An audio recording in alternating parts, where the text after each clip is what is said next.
ക്വാറന്റൈനിൽ കഴിയുന്നവർക്ക് ആഹാരം നൽകി മടങ്ങി വരികയായിരുന്ന CPIM പ്രവർത്തകനെ കുത്തിക്കൊന്നവർക്ക് ജീവപര്യന്തം. കായംകുളം സിയാദ് വധക്കേസിലാണ് മാവേലിക്കര സെഷൻസ് കോടതിയുടെ വിധി. പ്രതികൾക്ക് വധശിക്ഷയിൽ കുറഞ്ഞതൊന്നും പ്രതീക്ഷിച്ചിരുന്നില്ലെന്ന് സിയാദിന്റെ കുടുംബം പ്രതികരിച്ചു.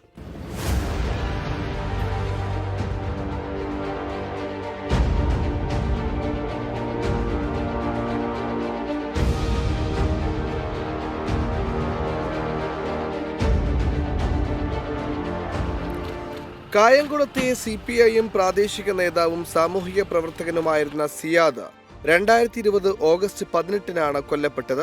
കോവിഡ് ബാധിച്ച് ക്വാറന്റൈനിൽ കഴിയുന്നവർക്ക് രാത്രിയിൽ ആഹാരം നൽകി വീട്ടിലേക്ക് മടങ്ങുകയായിരുന്ന സിയാദിനെ പ്രദേശത്തെ ഗുണ്ടകൾ കുത്തിക്കൊല്ലുകയായിരുന്നു. കേസിൽ ഒന്നാം പ്രതിയായ വെറ്റ മുജീബ് എന്ന മുജീബ് റഹ്മാനും രണ്ടാം പ്രതിയായ ഷെഫീഖിനും ജീവപര്യന്തം ശിക്ഷയാണ് മാവേലിക്കര സെഷൻസ് കോടതി വിധിച്ചത്.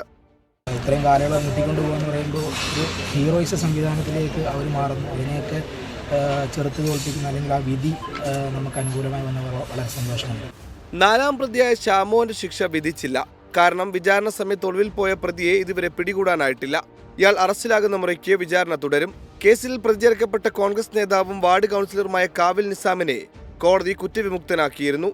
പൊതുസ്വീകാരനായ സിയാദിനോട് കൊടും ക്രിമിനലുകളായ പ്രതികൾക്കുള്ള വ്യക്തിവൈരാഗ്യമാണ് കൊലപാതകത്തിന് പ്രേരണ എന്നാണ് അന്വേഷണ സംഘത്തിന്റെ കണ്ടെത്തൽ. കേസിലെ ഒന്നാം പ്രതിയായ വെറ്റ മുജീബ് ഒട്ടേറെ ക്രിമിനൽ കേസുകളിൽ പ്രതിയാണെങ്കിലും ആദ്യമായിട്ടാണ് ഒരു കേസിൽ ശിക്ഷിക്കപ്പെടുന്നത്. 24 ആലപ്പുഴ.